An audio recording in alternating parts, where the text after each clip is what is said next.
Bonjour à tous, cette semaine on vous parle un peu de l'avancement de notre aventure mexicaine. Ouais, on a la belle vie ici à Culiacan, tout se passe super bien. On continue à apprendre beaucoup sur la culture locale, apprendre beaucoup sur l'agriculture, même si tout se passe vraiment différemment de la façon dont ça s'était passé en Uruguay. Alors on apprend tous les jours un peu plus sur la culture mexicaine et tous les locaux qu'on croise nous disent qu'ils ont beau voyager partout dans le monde, ils reviennent toujours à Culiacán ici pour deux choses, le climat qui est incroyable, ici on est en hiver, on est en t-shirt, et le style de vie qui est vraiment super tranquille ici.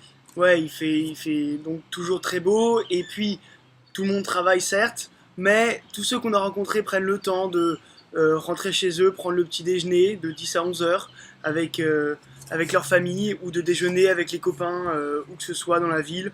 Donc ils prennent bien le temps, ils sont détendus et c'est assez agréable.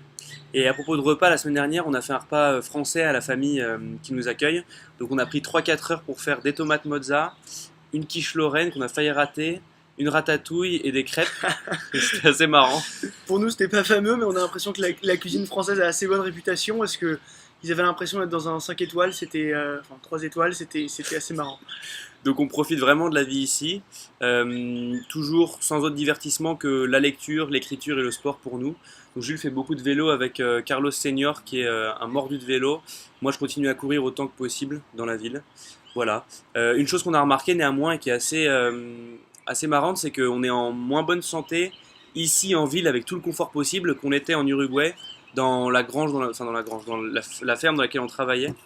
On ne sait pas si c'est lié à l'air conditionné ou à la nourriture qu'on mange, mais c'est intéressant de se rendre compte qu'avec tout le confort, on est parfois un peu plus faible que dans la nature.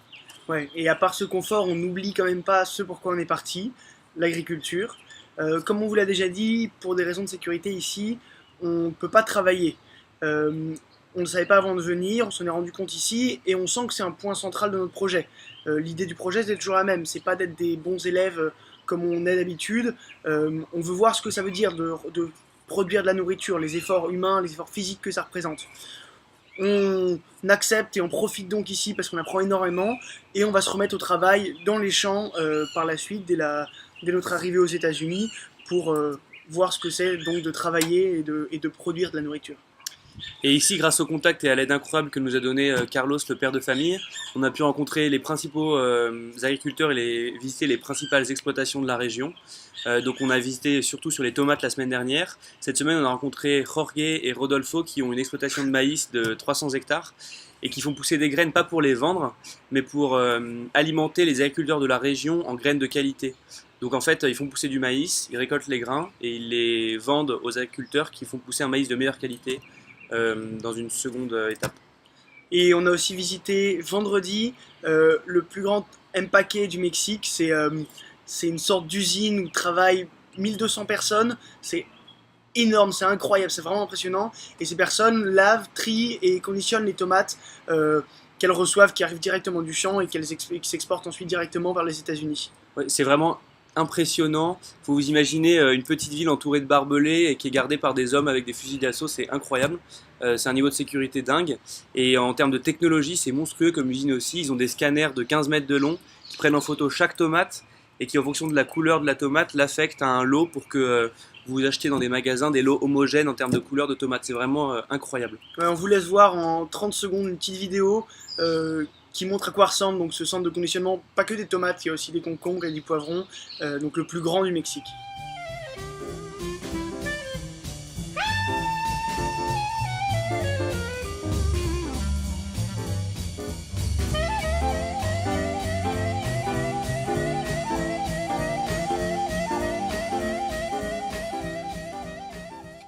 Et donc à la sortie de cet M paquet, ce que ça donne, c'est des lots de tomates comme ça. Donc je pense que vous en avez tous déjà acheté des tomates cerises.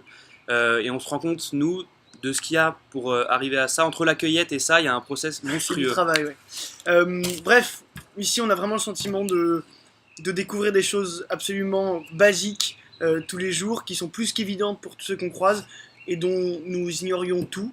De plus en plus, en tout cas, on comprend ce qui arrive dans nos assiettes, et c'était le but au début. Et anecdote marrante aussi, mercredi, donc dans 2 jours, on va faire une conférence, Jules et moi, au Tech de Monterrey, qui est une université partenaire d'HEC à Culiacán ici.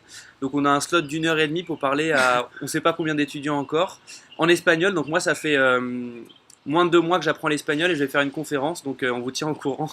Mais ça va être sportif, mais ça devrait être sympa. Ouais, et on vous avait préparé une petite recette au début, mais malheureusement ça a échoué pour des raisons techniques, donc il va falloir attendre les États-Unis pour la prochaine recette. Voilà. Voilà, désolé. À dimanche prochain.